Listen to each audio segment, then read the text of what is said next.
Ya, perkenalkan, nama saya Zulfikar Prasetyo Putra. Saya akan menjelaskan bagaimana cara merawat kepiting vampir.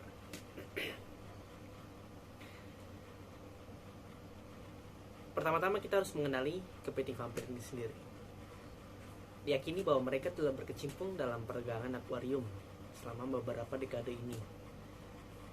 Satu-satunya masalah adalah mereka tidak ada yang tahu benar-benar asalnya dari mana. Sampai di tahun 2006 mereka secara resmi ditemukan. Secara ilmiah disebut sebagai Geosesarma deneerlei. Kepiting ini berasal dari pulau-pulau kecil di Samudra Hindia.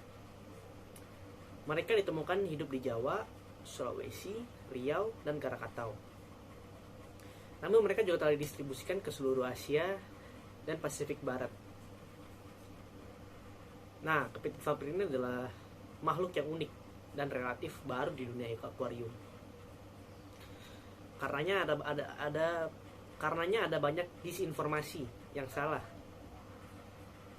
terutama karena sifatnya yang semi terestrial. Kepiting ini memiliki beberapa persyaratan perawatan yang harus Anda ikuti jika ingin kepiting Anda tetap sehat. Ya, secara umum kepiting vampir atau Geosesarma sp. hagen atau deneerlei adalah spesies kecil kepiting darat. Mereka berasal dari Sulawesi dan tinggal di dekat aliran kecil. Kepiting vampir menjadi semakin populer di hobi terarium atau akuarium karena mereka berwarna cerah, perawatan mereka tidak sulit, dan mereka tumbuh besar sekitar 2 cm sampai dengan 6 cm atau 0,8 inci sampai dengan 2,4 inci. Kepiting ini biasanya berumur sekitar 2 sampai 3 tahun. Selanjutnya ada teknik pemeliharaan. Kita juga harus tahu nih bagaimana teknik pemeliharaan dari kepiting ini sendiri. Kepiting vampir nih dapat disimpan di tangki ikan atau terarium. Ukuran minimum tangki biasanya itu sekitar 40 liter atau 10 galon dengan satu pejantan dan 2 betina. Ukurannya itu sekitar 54 liter sampai dengan 15 galon. Semakin besar tangki, maka semakin banyak betina yang bisa disimpan. Pejantan lain juga dapat ditambahkan jika setidaknya ada 4 betina dan cukup ruang. Sedangkan untuk penerangan sendiri, cahaya apapun sebenarnya bisa digunakan. Lampu panas, lampu tanam, lampu bolam, lampu tanaman, lampu LED, lampu tabung, bola lampu, atau bahkan nggak pakai lampu juga nggak apa-apa. Apapun tuh sebenarnya bisa digunakan. Selanjutnya yang saya bahas ini mengenai temperatur suhu. Itu harus dijaga sekitaran 22 sampai dengan 28 derajat Celcius atau 72 sampai dengan 80 derajat Fahrenheit. Nah, beberapa hal dapat digunakan untuk mencapai suhu tersebut. Sebenarnya suhu kamar itu sudah cukup, tidak memerlukan pemanas ataupun lampu panas. Soalnya terkadang tuh pencahayaan tuh menghasilkan panas yang cukup untuk menjaga tangki tetap hangat.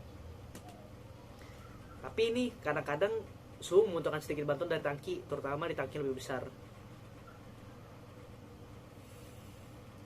Lampu panas sebenarnya itu dapat digunakan, atau pemanas akuarium yang kecil dapat di tempat di sekitar area air yang mengandung filter. Kelembapan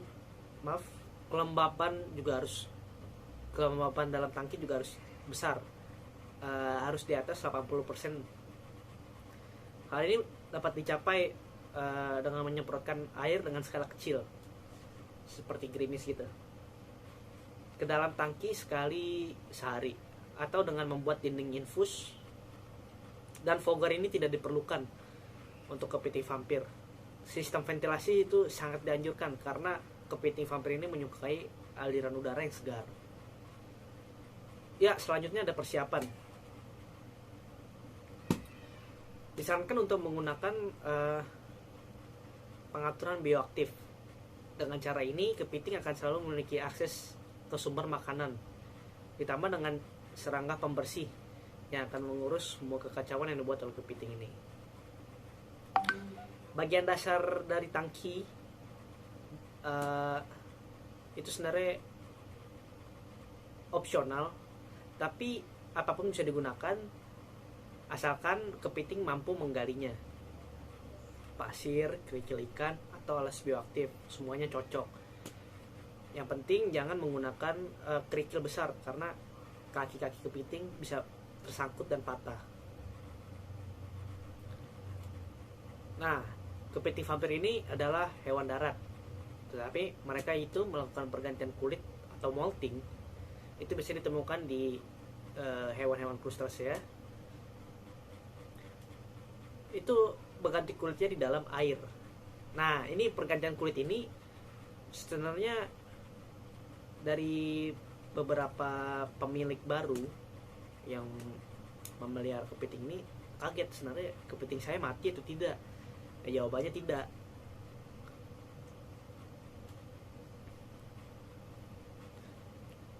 Kulit yang terkelup,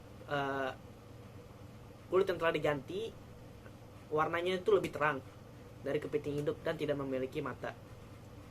Kulit mati harus dibiarkan di dalam tangki karena kepiting akan memakannya sebagai nutrisi.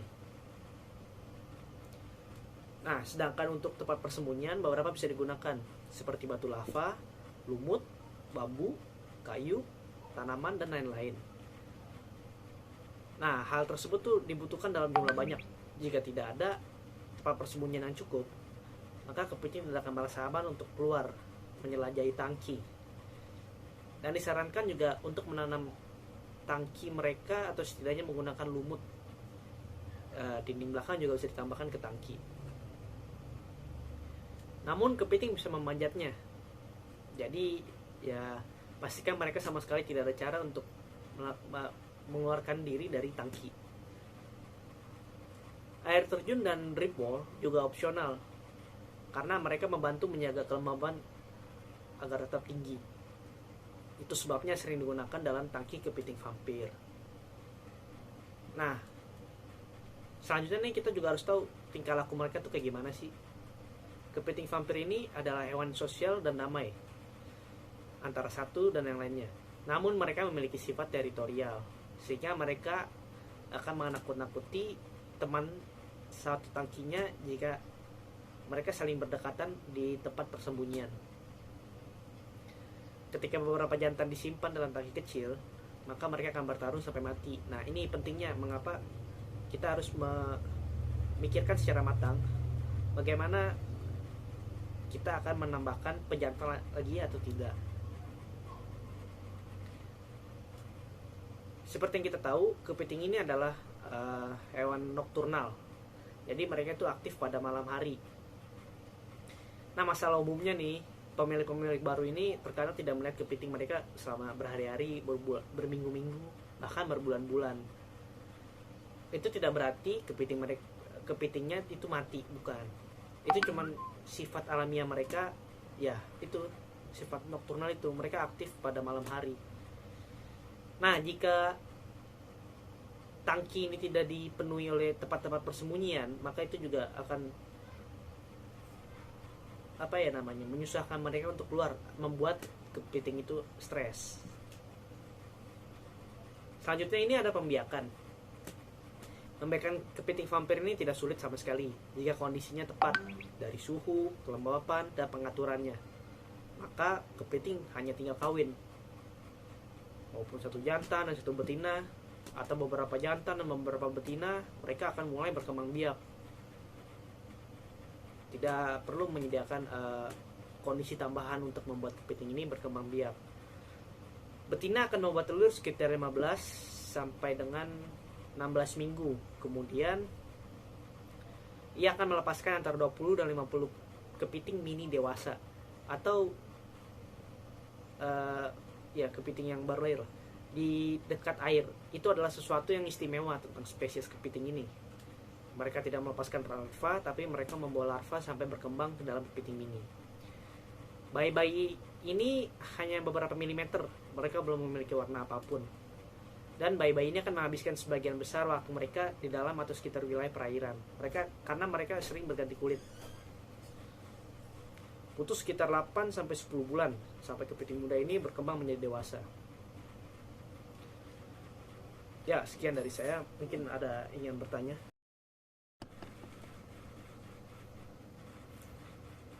Ya, sebelumnya kita tahu bahwa kepiting vampir adalah hewan yang omnivora, yaitu yang memakan segalanya. Namun sumber makanan yang paling penting untuk kepiting vampir adalah sekelompok ekor tegas atau Collembola dan Isopoda. Serangga kecil ini dapat membersihkan tangki, tapi mereka juga bisa jadi makanan. Selama mereka berada dalam tangki, kepiting vampir akan selalu memiliki akses keamanan. Selama mereka dalam tangki juga, kepiting vampir bekas-bekas makanan yang dimakan oleh kepiting vampir dibersihkan oleh serangga-serangga kecil ini. Dan disarankan untuk memberi makanan sesuatu yang lain sebagai tambahan.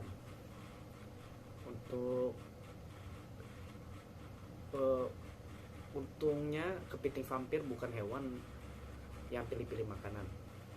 Mereka adalah omnivora, berarti mereka memakan segalanya. Makan ikan beku, sayuran, buah-buahan, dan bahkan makanan hidup. Semuanya cocok untuk kepiting. Nah, ini bisa kita bagi-bagi ke beberapa contoh. Yang pertama, sayuran. Dari jenis sayuran, kepiting vampir bisa memakan kacang polong, kecambah, selada air, dan juga brokoli. Untuk buah-buahan, kepiting vampir bisa memakan pisang, stroberi, apel, semangka. Dan untuk makanan hidup, kepiting vampir juga dapat memakan lalat buah, siput, kecoa dubia, jangkrik, atau kecoa Surinam. Nah, ini ada jenis makanan lain-lain, bisa memakan tanaman mengambang, alga, pelet ikan atau pelet kepiting, atau makanan ikan beku seperti cacing dara, dapina atau kutu air, isis, atau udang air asin maksudnya. Nah, kalau Anda lebih memilih isopod di tangki kepiting Anda, maka Anda tidak perlu memberi makan kepiting Anda nih setiap hari, cukup 2-3 hari sekali. Dan yang terpenting juga, makanan mereka ini harus disebarkan ke seluruh tangki, karena jika ditempatkan ke dalam satu wadah, kepiting akan memperebutkannya. Dalam kasus ini, kepiting jantan akan memperebutkan makanan, hingga kasus terburuk bisa ada beberapa kepiting jantan yang mati. Nah, kalau ini memang Anda memberi makan yang tersebar, maka kepiting vampir ini tidak perlu memperebutkan makanan. Jadi kepiting vampir ini aman. Untuk mengenai bagaimana cara menetaskan telur kepiting vampir dan membesarkannya, memang membiarkan kepiting vampir itu tidak sulit sama sekali jika semua kondisinya itu tepat, mulai dari suhu, kelembapan, dan setting dalam tangki mereka. Maka kepiting akan dengan sendirinya melakukan perkawinan. maupun satu jantan dan satu betina, atau beberapa jantan dan beberapa betina. Mereka akan mulai berkembang biak, tidak perlu menyediakan kondisi tambahan untuk membuat kepiting ini berkembang biak. Betina akan membuat telur selama sekitar 15 minggu. Kemudian dia akan melepaskan antara 20 dan 50 kepiting mini dewasa di atau dekat air. Itu adalah sesuatu yang istimewa tentang spesies kepiting ini. Mereka tidak melepaskan larva, tapi mereka membawa larva sampai berkembang dalam kepiting ini. Nah, bayi-bayi ini hanya beberapa milimeter, mereka belum memiliki warna apapun. Dan juga bayi-bayi ini akan menghabiskan sebagian besar waktu mereka di dalam atau di sekitar wilayah perairan, karena mereka akan sering berganti kulit, tapi ini akan berkurang seiring bertambahnya usia. Untuk rentan waktunya dibutuhkan sekitar 8 sampai dengan 10 bulan sampai kepiting muda ini berkembang menjadi dewasa. Tapi kepiting akan terus tumbuh atau berganti kulit seumur hidup mereka. Kemudian untuk membesarkan bayi-bayi tidak perlu dipisahkan dari kandang tangki kepiting vampir yang telah dewasa. Itu nggak usah dipisahin. Jadi kepiting dewasa sebenarnya dapat makan anak-anaknya, tapi kan jumlah butir larvanya itu sekitar 50-an lebih. Jadi ya tidak ngaruh juga sih. Kalau tangkinya cukup kecil, anak-anak kepiting ini tidak akan bisa lari dan mengumpat. Tapi jika ukuran tangki cukup, maka anak-anak kepiting bisa lari dari mangsa kepiting, bisa lari dari kepiting dewasa jika mereka memang diburu, karena ada sifat kanibalisme juga.